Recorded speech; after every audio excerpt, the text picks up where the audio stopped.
नमस्कार प्रिय दर्शक बंधु आज कार्यक्रमटी वृष राशि व्यक्ति बहुत गुरुत्वपूर्ण अटे कारण देवतांकर गुरु देवगुरु बृहस्पति 9 अक्टोबर को बकरी होगाकू जाउछंती।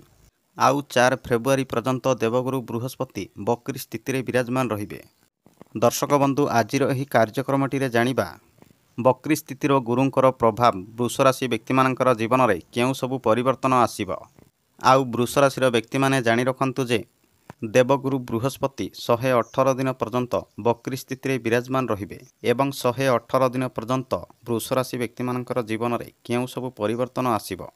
वृष राशि व्यक्ति माने जानिबाकू चाहुथिले ए वीडियो को थोरे शेष पर्यंत निश्चय देखंतु, ताहले आपण माने जानिबाकू पाइबे जे 118 दिन पर्यंत देवगुरु बृहस्पतिंकर बकरी स्थिति आपणकर जीवन में केउं सबु प्रभाव पड़िबाकू जाउअछि।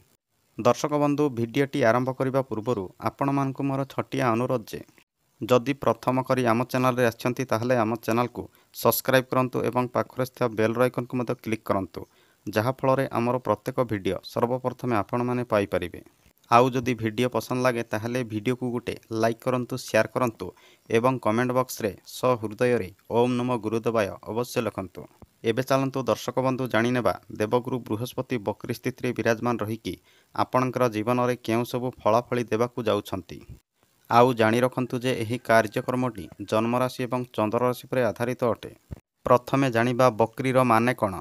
बकरीर माने होउछि देवगुरु बृहस्पति 118 दिन पर्यंत ठीक रूप से चलन करि परिबे नाही एवं सूर्यदेवंक ठारू देवगुरु बृहस्पति किछि दूरतारे गोचर करिवे। एहाकू कुहा जाए बकरी स्थिति रे विराजमान रहिबा। आउ जानि रखंतु जे वर्तमान देवगुरु बृहस्पति वृष राशि रे गोचर करुछंती एवं देवगुरु बृहस्पति वृष राशि रे ही बकरी हेबाकू जाउछंती। आउ जानि रखंतु जे जेबे गुरु बकरी हेबे आपणकर राशि रे पंचम घरे, सप्तम घरे एवं नवम घरे संपूर्ण रूप से गुरुंकर बकरी दृष्टि पड़िबो। एबे आसंतु जानिबा जेबे गुरु बकरी हेबे आपणकू कि प्रकारर फलाफली देबे। आउ गुरु होउछंती एकादश एवं अष्टम घरर स्वामी। वृष राशि व्यक्ति माने एबे ध्यान देखि शुणंतु, जेबे गुरु बकरी हेबे प्रथमे तो आपणकर बहुत दिन धरी अधा रहिथिबा आपणकर काम पूरण हेबो एवं जे व्यक्ति मानकर व्यापार बिजनेस मध्य बहुत दिन धरी पेंडिंग रे रहिथिला से व्यक्ति मानकर व्यापार बिजनेस मध्य पुणी थरे चालू हेबाकू लागिबो जेबे गुरु बकरी हेबे। आउ आपण माने बहुत दिन धरी आपणकर स्वप्न को पूरण करिबाकू चाहुथिले किंतु आपणकर स्वप्न को आपण माने पूरण करि पारु नथिले।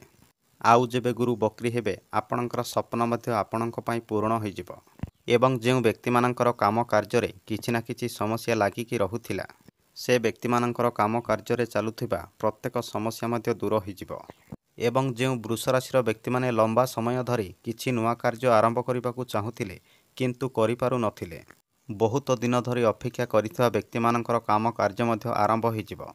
एवं जानि रखंतु जे देवगुरु बृहस्पति एकादश घरर स्वामी हेबा जोगु आपणकर फाइनेंस रे किछि ना किछि प्रॉफिट मिलिबार बहुत संभावना रही अछि एवं 9 अक्टोबर ठारू 4 फेब्रुआरी पर्यंत वृष राशि व्यक्ति मानक पई प्रमोशन मिलिबार बहुत संभावना मध्य रही अछि एवं आपणकर व्यापार बिजनेस रे मध्य बहुत भलो प्रॉफिट मिलिबार संभावना रही अछि।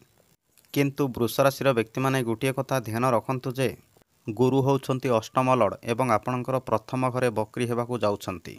एही कारणरू वृष राशि व्यक्ति माने आपणकर स्वास्थ्य प्रति विशेष ध्यान रखंतु, काहेकि ना आपणको इन्फेक्शन, एलर्जी एवं डाइजेशन समस्या देखा देबो एवं खास करी सुगर पेशेंट व्यक्ति माने आपणकर स्वास्थ्य प्रति विशेष ध्यान रखंतु एवं खाइबा पीबारे मध्य आपण माने विशेष ध्यान रखंतु एवं ध्यान रखंतु जे जेबे गुरुंकर बकरी दृष्टि आपणकर पंचम घरे पड़िबो जे विद्यार्थी माने बहुत दिन धरी आपणकर पाठ पढ़ारे किछि ना किछि करिबाकू भाबुथिले किंतु करि पारु नथिले एवं जे विद्यार्थी माने बहुत दिन धरी एडमिशन करिबाकू इयाडे सियाडे बुलुथिले किंतु करि पारु नथिले, जानि रखंतु जे जेबे गुरु बकरी हेबे विद्यार्थी माने अति सहजरे आपण माने एडमिशन मध्य करि पारिबे एवं विद्यार्थी माने बहुत दिन धरी अपेक्षारे रहिथिबा स्वप्न मध्य पूर्ण होई जिवो कारण गुरु आपणकर राशि रे ही बकरी हेबाकू जाउछंती एवं वृष राशि रे सूर्य, चंद्र एवं मंगलंकर नक्षत्र आसुची कृत्तिका, रोहिणी एवं मृगशिरा नक्षत्र।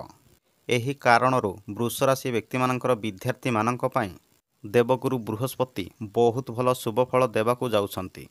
जदि विद्यार्थी माने आपणकर पाठ पढ़ारे कौनसी भी बड़ इंपोर्टेंट डिसीजन नेबाकू चाहुथिले 9 अक्टोबर ठारू 4 फेब्रुआरी पर्यंत आपण माने नहीं पारिबे। ଏବଂ ଯେଉଁ ବ୍ୟକ୍ତିମାନେ ବହୁତ ଦିନ ଧରି ସନ୍ତାନ ପ୍ଲାନିଂ କରିବାକୁ ଚାହୁଁଥିଲେ କିନ୍ତୁ ଆପଣଙ୍କୁ କିଛି ମଧ୍ୟ ଫଳ ମିଳୁନଥିଲା, ସେ ବ୍ୟକ୍ତିମାନେ ଜାଣି ରଖନ୍ତୁ ଯେ ଗୁରୁଙ୍କର ବକ୍ରି ଦୃଷ୍ଟି ଆପଣଙ୍କର ପଞ୍ଚମ ଘରେ ପଡ଼ିବା ଯୋଗୁଁ ଆପଣଙ୍କ ପାଇଁ 9 ଅକ୍ଟୋବର ଠାରୁ 4 ଫେବୃଆରୀ ପର୍ଯ୍ୟନ୍ତ ସନ୍ତାନ ପ୍ରାପ୍ତିର ଯୋଗ ମଧ୍ୟ ବନିବ। ଏବଂ ଯେଉଁ ବ୍ୟକ୍ତିମାନେ ଫ୍ୟାମିଲି ପ୍ଲାନିଂ କରିବାକୁ ଚାହୁଁଥିଲେ ମଧ୍ୟ କରିପାରିବେ। 9 ଅକ୍ଟୋବର ଠାରୁ 4 ଫେବୃଆରୀ ପର୍ଯ୍ୟନ୍ତ ଆପଣଙ୍କ ପାଇଁ ବହୁତ ଭଲ ଶୁଭ ସମୟ ରହିବ। ଏବଂ ଯେଉଁ ବ୍ୟକ୍ତିମାନଙ୍କର ଲଭ୍ ଲାଇଫ୍ରେ କିଛି ନା କିଛି ସମସ୍ୟା ଲାଗିକି ରହୁଥିଲା କିମ୍ବା ଆପଣଙ୍କର ଲଭ୍ ଲାଇଫ୍ରେ ବହୁତ ଦିନ ଧରି କଥାବାର୍ତ୍ତା ବନ୍ଦ ରହିଥିଲା ଏବଂ ଯେଉଁ ବ୍ୟକ୍ତିମାନଙ୍କର ବ୍ରେକଅପ୍ ହୋଇଯାଇଥିଲା, ଗୁରୁଙ୍କର ବକ୍ରି ଦୃଷ୍ଟି ଆପଣଙ୍କର ପଞ୍ଚମ ଘରେ ପଡ଼ିବା ଯୋଗୁଁ ଆପଣଙ୍କର ଲଭ୍ ଲାଇଫ୍ରେ ଚାଲୁଥିବା ପ୍ରତ୍ୟେକ ସମସ୍ୟା ଦୂର ହୋଇଯିବ। ଏବଂ ଯେଉଁ ବ୍ୟକ୍ତିମାନଙ୍କର ଲଭ୍ ଲାଇଫ୍ରେ ବହୁତ ଦିନ ଧରି କଥାବାର୍ତ୍ତା ବନ୍ଦ ରହିଥିଲା, ସେ ବ୍ୟକ୍ତିମାନେ ମଧ୍ୟ ଆପଣଙ୍କର ପାର୍ଟନରଙ୍କ ସହିତ ପୁଣି ଥରେ କଥାବାର୍ତ୍ତା କରିପାରିବେ। ଏବଂ ଯେଉଁମାନଙ୍କର ବ୍ରେକଅପ୍ ହୋଇଯାଇଥିଲା ସେମାନଙ୍କର ସମ୍ପର୍କ ମଧ୍ୟ ପୁଣି ଥରେ ଯୋଡ଼ି ହୋଇଯିବ। ଆଉ ଜାଣି ରଖନ୍ତୁ ଯେ ଗୁରୁଙ୍କର ବକ୍ରି ଦୃଷ୍ଟି ଆପଣଙ୍କର ସପ୍ତମ ଘରେ ପଡ଼ିବା ଯୋଗୁଁ ଯେଉଁ ବ୍ୟକ୍ତିମାନଙ୍କର ବହୁତ ଦିନ ଧରି ବାହାଘର ହୋଇପାରୁନଥିଲା, ଯେତେ ଚେଷ୍ଟା କଲେ ମଧ୍ୟ ଯେଉଁ ବ୍ୟକ୍ତିମାନଙ୍କର ବାହାଘର ହୋଇପାରୁନଥିଲା, ବାରମ୍ବାର ପ୍ରସ୍ତାବ ଭାଙ୍ଗି ଯାଉଥିଲା, ଯେବେ ଗୁରୁ ବକ୍ରି ହୋଇଯିବେ ସେ ବ୍ୟକ୍ତିମାନଙ୍କର ବାହାଘରର ପ୍ରସ୍ତାବ ଫାଇନାଲ ହେବାର ବହୁତ ସମ୍ଭାବନା ରହିଅଛି। କାରଣ ଯେବେ ଗୁରୁ ବକ୍ରି ହେବେ ଆପଣଙ୍କୁ ବହୁତ କିଛି ପରିବର୍ତ୍ତନ ଦେଇକି ଯିବେ। କାହିଁକି ନା ଗୁରୁଙ୍କର ବକ୍ରି ଦୃଷ୍ଟି ଆପଣଙ୍କର ସପ୍ତମ ଘରେ ପଡ଼ିବ ଏବଂ ସପ୍ତମ ଘର ହୋଇଥାଏ ମ୍ୟାରେଜ୍ ଲାଇଫ୍ର ଘର। କିନ୍ତୁ ବୃଷ ରାଶିର ବ୍ୟକ୍ତିମାନେ ଗୋଟିଏ କଥା ଧ୍ୟାନ ରଖନ୍ତୁ ଯେ ଗୁରୁଙ୍କର ବକ୍ରି ଦୃଷ୍ଟି ଆପଣଙ୍କର ଦ୍ୱାଦଶ ଘରେ ପଡ଼ିବା ଯୋଗୁଁ ଆପଣଙ୍କର ଟଙ୍କା ପଇସା ଟିକେ ଅଧିକା ଖର୍ଚ୍ଚ ହେବାକୁ ଲାଗିବ। ଏଥିପାଇଁ ବୃଷ ରାଶିର ବ୍ୟକ୍ତିମାନେ ଟଙ୍କା ପଇସା ଖର୍ଚ୍ଚ କରିବା ସମୟରେ ବିଶେଷ ସାବଧାନ ରୁହନ୍ତୁ। କାରଣ ଆପଣଙ୍କର ଟଙ୍କା ପଇସା ଟ୍ରାଭେଲିଂ ସମୟରେ ବହୁତ ଖର୍ଚ୍ଚ ହେବାର ସମ୍ଭାବନା ରହିଅଛି। ଆଉ ତା ସହିତ ସାଙ୍ଗସାଥିମାନଙ୍କ ସହିତ ମଧ୍ୟ ଆପଣମାନେ ଅଧିକା ଧନ ଖର୍ଚ୍ଚ କରିପାରନ୍ତି। ଏଥିପାଇଁ ଆପଣମାନେ ଧନ ଖର୍ଚ୍ଚ କରିବା ସମୟରେ ବିଶେଷ ସାବଧାନ ରୁହନ୍ତୁ। ନହେଲେ ଆପଣଙ୍କର ଧନ ବହୁ ମାତ୍ରାରେ ଖର୍ଚ୍ଚ ହୋଇଯିବ, ଆପଣ ନିଜେ ମଧ୍ୟ ଜାଣିପାରିବେ ନାହିଁ। ଏବଂ ଯେଉଁ ବ୍ୟକ୍ତିମାନେ ବହୁତ ଦିନ ଧରି ଟଙ୍କା ପଇସା ଜମା କରି ରଖିଥିଲେ, ସେ ବ୍ୟକ୍ତିମାନଙ୍କର ଟଙ୍କା ପଇସା ମଧ୍ୟ କିଛି ନା କିଛି କାରଣରେ ନିଶ୍ଚିନ୍ତ ଖର୍ଚ୍ଚ ହେବ। ଆପଣ ନ ଚାହିଁଲେ ମଧ୍ୟ ଆପଣଙ୍କର ଧନ କିଛି ନା କିଛି କାରଣରେ ଅବଶ୍ୟ ଖର୍ଚ୍ଚ ହେବ, ଟିକେ ଧ୍ୟାନ ରଖନ୍ତୁ। ଏବଂ ଗୁରୁଙ୍କର ବକ୍ରି ଦୃଷ୍ଟି ଦ୍ୱାଦଶ ଘରେ ପଡ଼ିବା ଯୋଗୁଁ ଆପଣମାନେ ଲଙ୍ଗ୍ ଟ୍ରାଭେଲିଂ ମଧ୍ୟ କରିପାରନ୍ତି ଏବଂ ଆପଣମାନେ ହସ୍ପିଟାଲକୁ ଯାଇ ମଧ୍ୟ କିଛି ଧନ ଖର୍ଚ୍ଚ କରିପାରନ୍ତି। କାରଣ ଦ୍ୱାଦଶ ଘର ହୋଇଥାଏ ହସ୍ପିଟାଲର ଘର ଏବଂ ଲଙ୍ଗ୍ ଟ୍ରାଭେଲିଂର ଘର ମଧ୍ୟ ଦ୍ୱାଦଶ ଘର ହୋଇଥାଏ। ଆଉ ତା ସହିତ ଧନ ଖର୍ଚ୍ଚର ଘର ମଧ୍ୟ ଦ୍ୱାଦଶ ଘର ହୋଇଥାଏ। ଆଉ ଗୁରୁଙ୍କର ଦୃଷ୍ଟି ଆପଣଙ୍କର ଦ୍ୱାଦଶ ଘରେ ପଡ଼ିବା ଯୋଗୁଁ ଆପଣଙ୍କର ଧନ ତ କିଛି ନା କିଛି କାରଣରେ ଅବଶ୍ୟ ଖର୍ଚ୍ଚ ହେବ, ଲେଖିକି ରଖନ୍ତୁ। ଏବଂ ଆପଣମାନେ କିଛି ଧର୍ମ ସ୍ଥାନକୁ ଯାତ୍ରା କରି ମଧ୍ୟ ଧନ ଖର୍ଚ୍ଚ କରିପାରନ୍ତି। ଦର୍ଶକ ବନ୍ଧୁ, 9 ଅକ୍ଟୋବର ଠାରୁ 4 ଫେବୃଆରୀ ପର୍ଯ୍ୟନ୍ତ ଆପଣଙ୍କର ଜୀବନରେ ଏସବୁ ଘଟଣା ନିଶ୍ଚୟ ଘଟିବ। ଏବଂ ଯେବେ ଗୁରୁ ବକ୍ରି ହେବେ ଆପଣଙ୍କର ଜୀବନରେ କିଛି ନା କିଛି ପରିବର୍ତ୍ତନ ନିଶ୍ଚୟ ଆସିବ।